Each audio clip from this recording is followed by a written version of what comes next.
राधे राधे दोस्तों, नमस्ते, प्रणाम। कुसुम मिश्रा अवधि चैनल में आप सभी का स्वागत है। आप सबके जीवन में आप सब चरण छू के स्पर्श प्रणाम करते हैं। आप सबके जीवन मंगल में कामना करें प्रभु आप सब हमेशा खुश रखें, स्वस्थ रखें, मस्त रखें, अपने अपने काम में व्यस्त रहो। हमारे चैनल पर ऐसे प्यार दुलार सपोर्ट आप सब बढ़ाए रहें। आप सब प्यारे प्यारे कमेंट में ज़रूर बताइए। आप सब बीच बहुत दर्द भरा गीत लेकर आए है। लास्ट तक जरूर बना रहा जाए कि आप सब गीत कैसे लगा, नहीं तो गीत का आनंद न मिले। गीत कैसे लगा कमेंट, प्यारे प्यारे कमेंट में ज़रूर बता जाइए। गीत देर न करते हुए गीत को सुनावे चलते ही। राधे राधे। भरले से कभौ ना भराई, सुना माई वाला कर जा। भरले से कभौ ना भराई, सुना माई वाला कर जा।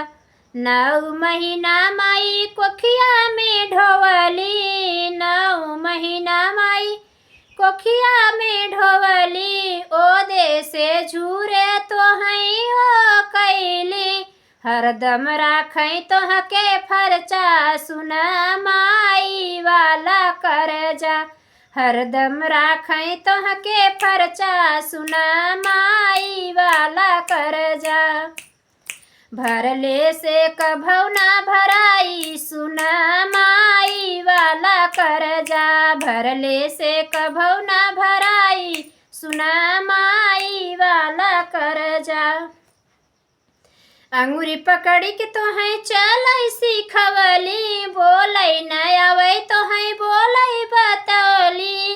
अंगूरी पकड़ के तो है चलई सिखवली, बोलई न आवे तो है बोलई बतौली। पहला गुरु का मिला दर्जा, सुना माई वाला कर जा। पहला गुरु का मिला दर्जा, सुना माई वाला कर जा।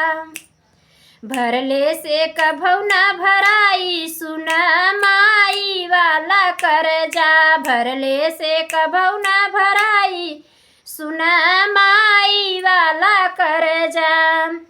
आस पड़ोस जब ओरहन लिया वही, हंसी हंसी माई तो हर नजर उतारई। आस पड़ोस जब ओरहन लिया वही, हंसी हंसी माई तो हर नजर उतारई। अपने कमवा के रखई हर जा, सुना माई वाला कर जा। अपने कमवा के रखई हर जा, सुना माई वाला कर जा।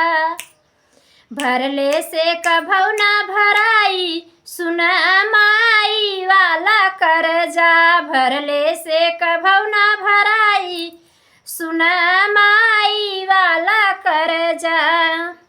बड़ा होके बेटा माई के जिन भुलई है, बड़ा होके बेटा न माई के भुलई है।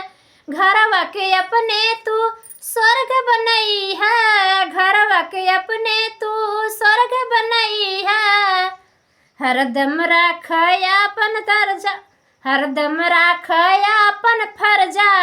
सुना माई वाला कर जा, हरदम राखया अपन फरजा फरजा। सुना माई वाला दर्जा। भरले से कभौ ना भराई, सुना माई वाला कर जा। भरले से कभौ ना भराई, सुना माई वाला कर जा। बड़ा होके बेटा तू महल बनवई है, घरवा में एसी और कूलर लगवई बा। बड़ा होके बेटा तू महल बनवई बा, घरवा में एसी और कूलर लगवई बा। कैसे उतरे दूधवा का कर्जा, सुना माई वाला कर जा। कैसे उतरे दूधवा के कर्जा, सुना माई वाला कर जा। भरले से कभौ ना भराई, सुना माई वाला कर जा। भरले से कभौ ना भराई, सुना माई वाला कर जा। भरले से कभौ ना भराई, सुना माई वाला कर जा। राधे राधे। फिर मिलते हैं नेक्स्ट वीडियो में। प्यार दुलार दे जा आप सब चैनल में।